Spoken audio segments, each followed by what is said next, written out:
পৌঁছলো। আমরা এখনই নামাজের জানাজায় অংশগ্রহণ করব। একজন প্রখ্যাত আলেম জনাব মামুনুল হক সাহেব আপনাদের সামনে কিছু বক্তব্য রাখবে। এখন আপনারা যারা এখন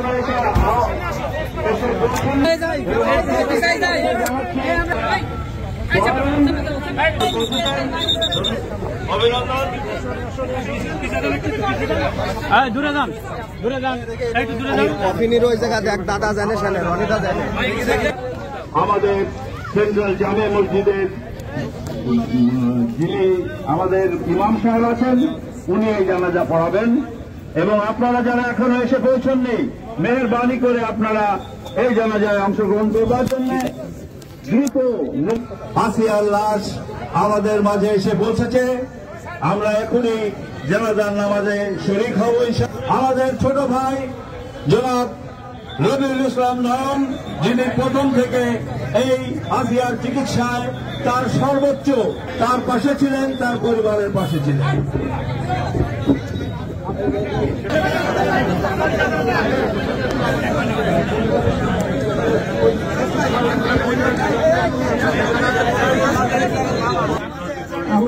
আমরা আসিয়া খাতুন আমরা জানি যে পাশবিক নির্যাতনে আমার একটা মেয়ে আছে, একটি কথা। আসিয়া খাতুন আমাদের ছেড়ে চলে গেছেন কিছুক্ষণ আগে। তো আমাদের সাথে ঢাকা থেকে আমাদের বেশ কয়েকজন সম্মানিত অতিথি আসছেন। আমাদের সার্জিস আলম সাহেব আসছেন, হাসান আব্দুল আসছেন, মাওলানা মোহাম্মদ সহ আরো বেশ কয়েকজন এসছেন। আমরা হাসান আব্দুল্লাহ তাকে অনুরোধ করছি সে আমাদের যে উপস্থিত এখানে মামা কোথায়, মামাকে একটু নিয়ে আসেন, মামাকে একটু নিয়ে আসেন, মামাকে। আমরা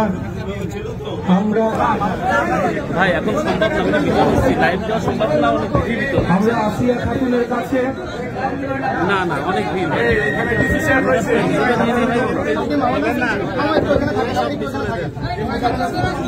এখন জানাজা এখানে আসিয়া খাতুন মারা যায়নি, আসিয়া খাতুনকে হত্যা করা হয়েছে। এটা কোনো মৃত্যু না।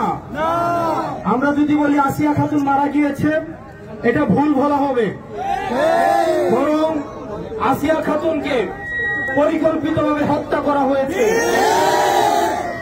আমরা পুরো বাংলাদেশ আসিয়া খাতুনের কাছে ক্ষমা প্রার্থী।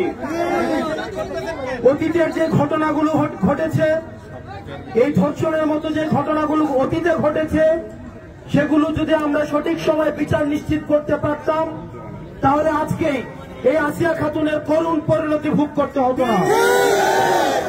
আমরা অতীতে কোন ধর্ষণের একটাও দৃষ্টান্তমূলক শাস্তি আমরা দৃশ্যমান করতে পারিনি। আমরা প্রত্যাশা করব, আমরা পুরো বাংলাদেশ আমরা আসিয়া খাতুনের কাছে ক্ষমা প্রার্থী। আমরা প্রত্যাশা করব এই অন্তর্বর্তীকালীন সরকার ধর্ষকদের এবং খুনিদের, তারা শুধুমাত্র যে ধর্ষক ছিল বিষয়টি এমন না, তারা একই সাথে খুনি। এই ধর্ষক এবং খুনিদের যে 90 দিনের মধ্যে তারা বলেছে অন্তর্বর্তীকালীন সরকার এই 90 দিনের মধ্যে দৃশ্যমান বিচার মৃত্যুদণ্ড জাতির সামনে উপস্থাপন করবে। আর যেন কোনো আসিয়ার লাশ সামনে নিয়ে আমাদেরকে জানাজা করতে না হয়। আমরা আসিয়ার কাছে সারা বাংলাদেশ আমরা প্রতিজ্ঞা করছি, আমরা পারিবারিক এই যে ডোমেস্টিক ভায়োলেন্স, এই শত আসিয়া বিবৃতিতে কেটে যায়।